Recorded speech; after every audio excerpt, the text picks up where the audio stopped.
Nou, julle gesels lekker saam vanoggend op ons Facebook-blad oor wat jy met jou plastiek sakkies maak. En ons het daai gesprek vanoggend as gevolg van hierdie navorsing wat getoon het dat Suid-Afrikaners hul inkopies eerder in papiersakke by winkelsentrums gepak wil hê. Kan jy dit glo? Ek dink dit is 'n goeie ding.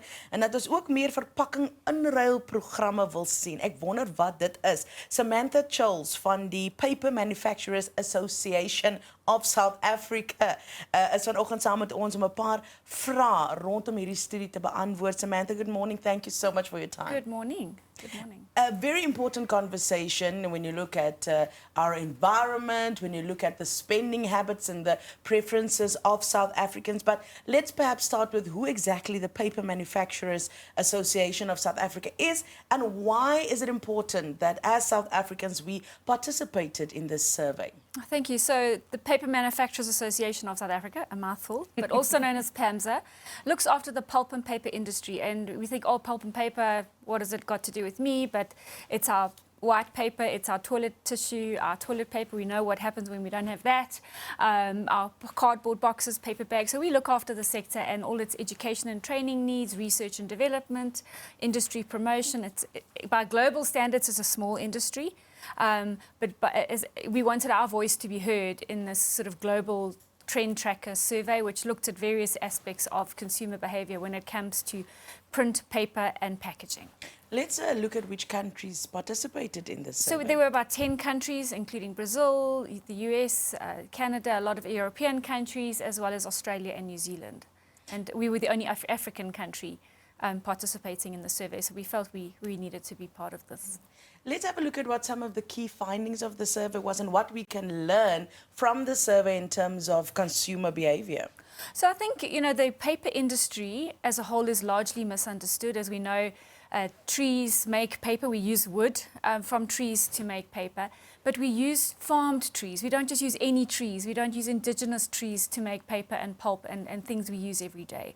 And so I think it uncovered a lot of the perceptions that consumers hold are confused. You know, we know we should be using a certified wood and certified paper, but we also think that maybe it's greener to use our screens and our devices than it is to use print and paper. Mm-hmm. So there were a lot of things that the survey unpacked, in particular the packaging, which is always interesting because we're moving, especially post-COVID, we're online shopping a lot more. Yeah. A lot more of our packaging is coming in paper boxes and paper bags. There's the grocery delivery services that we often use, the quick delivery services, and they all come in paper bags. But now what do we do with all this packaging, I think, is for many consumers. I think I recycle at home and I keep all my packaging and paper and tins and glass and plastic separate. But I think people want a convenience to their recycling. They know they need to be better at and more responsible about what they're using. You asked in your reader question this morning on what do we do with our plastic bags. A lot of shops are moving away from plastic. And the survey even found that people will actively support retailers that are moving away from non-recyclable packaging. Our plastic bags are recyclable, but often they end up, but we also are reusable. So there's an aspect of recycling and there's an aspect of reusing. And I think we need to have an all-encompassing look at those sort of aspects. That's very, very interesting. So are you saying that South Africans, their opinion or feel about using paper bags is on par with what is expected internationally, with what the situation is globally at the moment? So South Africans feel that way and consumers worldwide? We didn't quite look at all the, you know, sort of how we compare to the South Africa, the global economy and the global stats that came out of the survey.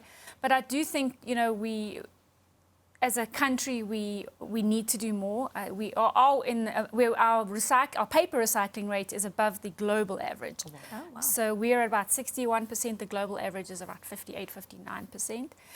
You know, when you look at our economy, it's pretty good because in Europe and they have a lot of mandatory separation at source, mandatory recycling programs where you are given separate bins for your green waste or your wet waste that is compostable, your non-recyclable waste, and then also your recyclables. So we've got to be better as a country in terms of what happens after we've used something. You know, do we put our cardboard box and paper with our chicken bones and leftover pizza? You know, are we, if there's any leftover pizza. Probably not. But are we, you know, keeping stuff dry and clean and separate is important for recycling, because just one of the simple things we can do as a homeowner is just keep our recycling separate and put it next to our bin on refuse day or rubbish day, so that the collectors that we see them on their trolleys and their big bulk bags,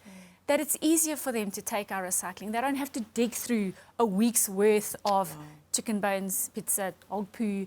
You know, it's clean, it's more dignified for them. They can move on quickly and they don't have to, it's more hygienic, and it's just kind. I think it's just about being kind to those collectors who are very important for the paper and paper recycling sector in terms of what they retrieve from the bins, and ensure that they can sell those, and the cleaner those the recyclable items are, the more money they also get. Oh, that's so it's a circular economy, as it were. Why is packaging so important to the South African consumer? Do you think that we are just more educated in terms of the environmental impact that, for instance, your plastic packaging versus your paper has? Or what is it that informs this preference that we have in terms of our packaging? Well, I think packaging as a whole is important, whether it's paper, glass or plastic. It has to be fit for purpose. Sometimes people say, oh, we must remove all plastic, but that's a very difficult shift to do. If you look around, even in our studio here, there's plastic items. It's very difficult. But packaging is very important in the purchasing decision. It's Black Friday today. We're going to be out and about in the shops. And the packaging tells us about the product. It tells us what's in the product, where is it made, how much it weighs, and obviously then the protection. It protects the product from when it's made in a factory or wherever it's come from, right into our home. So packaging is very important. But what's important for as a life cycle of that package is where's it come from and where's it going. And I think that's where we need to be a little bit more conscious of what we're using, how we're disposing of it.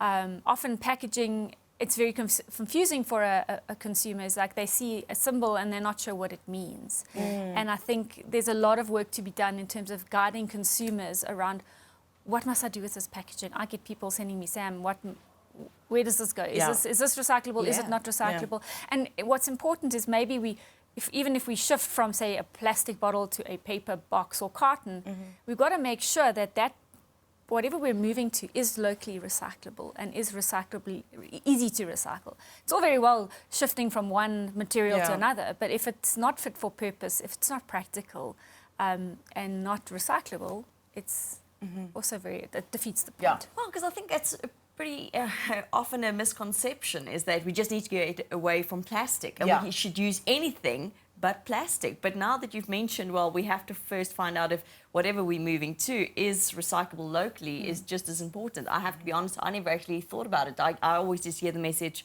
stop using plastic. Yeah, and it's very difficult to even say stop using paper, you know, for your printer, but you know, what do you use? Yes, you can look at stuff online, but we'll always have paper. We'll always have paper books. We'll always have tissue in boxes.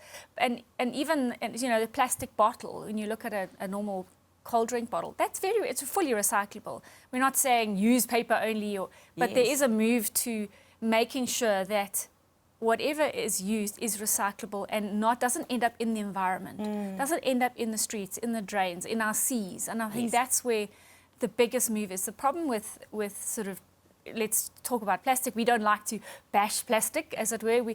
It's very much part of our daily lives, but how we dispose of our items is very important. Chucking something out the car window is just, you know, I don't want to ruin your Friday, you know, but I think, we've got to be more responsible as citizens. And, you know, if we walk past something in the street, you know, what is it? Can we pick it up and put it away? You know, like if you see it, own it and maybe throw it away. And I think those sort of behaviours are important.